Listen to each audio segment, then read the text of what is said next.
Mas como autor da proposta de emenda à Constituição, eu vi muitas informações e algumas desinformações em relação a essa proposta de emenda à Constituição. E a que mais me chamou a atenção foi a de que se pretende prender, o termo é esse, colocar na cadeia usuários de entorpecente, né? E definitivamente isso não tem o menor lastro, o menor sentido, nem na PEC, nem na realidade atual da política antidrogas no Brasil.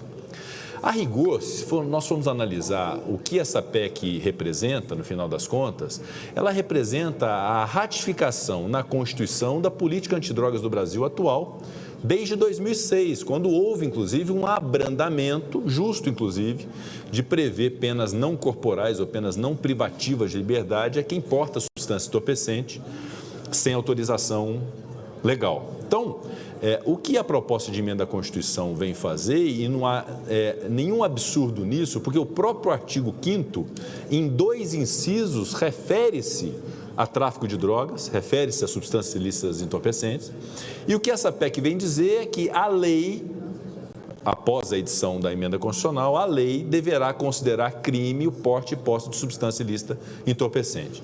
E aí vem uma discussão que aqui nós não podemos entrar numa questão de mérito, se faz bem ou se faz mal, se deve ser proibido ou legalizado. Isso, obviamente, que é uma discussão relevante.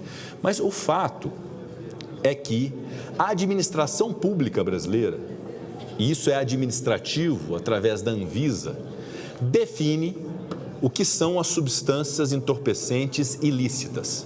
Não somos nós no Congresso, muito menos o Poder Judiciário. Há uma definição da administração pública que define o que são as substâncias ilícitas entorpecentes. Muito bem.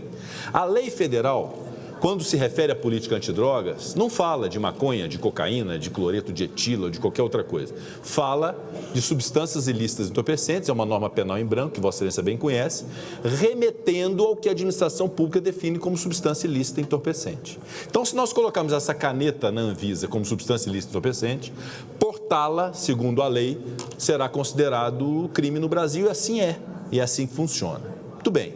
Então, se há uma norma administrativa que define o que são as substâncias ilícitas entorpecentes, se há uma lei federal que disciplina os crimes de se portar esse tipo de substância, quem trafica comete um crime equiparado hediondo, um crime de pena de 5 a 15 anos, e quem porta para consumo próprio, para consumo compartilhado, não pode ser preso. Ele tem uma consequência jurídica, alguma relevância jurídica, mas não pode ter prisão. No final das contas, o que não é razoável considerando esta realidade de uma lista de rol de substâncias entorpecentes e de uma lei federal que remete a esse rol, que o Poder Judiciário, numa decisão judicial, possa pensar uma das substâncias entorpecentes ilícitas do rol de proibição, cuja inclusão foi aferida a partir de critérios técnicos, ou seja, a ciência que determina se a substância entorpecente deve ser lícita ou ilícita. Não pode uma decisão judicial pensar uma substância e dizer que não, essa substância em determinada quantidade, aí isso passa a ser lícito. Se quer descriminalizar a maconha e torná-la legal, essa é uma discussão política que cabe à política fazer, no âmbito do Executivo, da Anvisa, com cientistas, com a universidade, com a sociedade, no Parlamento brasileiro, para a gente ter uma discussão sobre isso.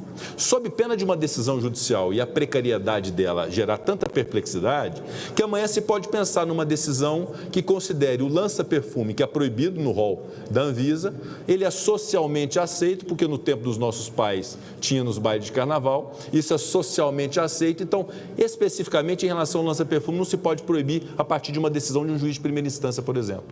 Ou se pensar que em determinadas circunstâncias não se pode punir alguém que tem um porte de cocaína e que justifica esse porte de cocaína porque ele precisava ficar acordado para poder proteger uma residência que seria furtada naquela madrugada. Ou seja, você começa com casuísmos e com exceções legais que contrariam uma regra clara administrativa, do que se define como substância ilícita entorpecente, e de uma lei federal que também não faz discriminação sobre o tipo de droga. É aquela da lista de substâncias ilícitas entorpecentes. Quer legalizar qualquer dessas substâncias, se discute na política para poder excluí-la do rol de proibição.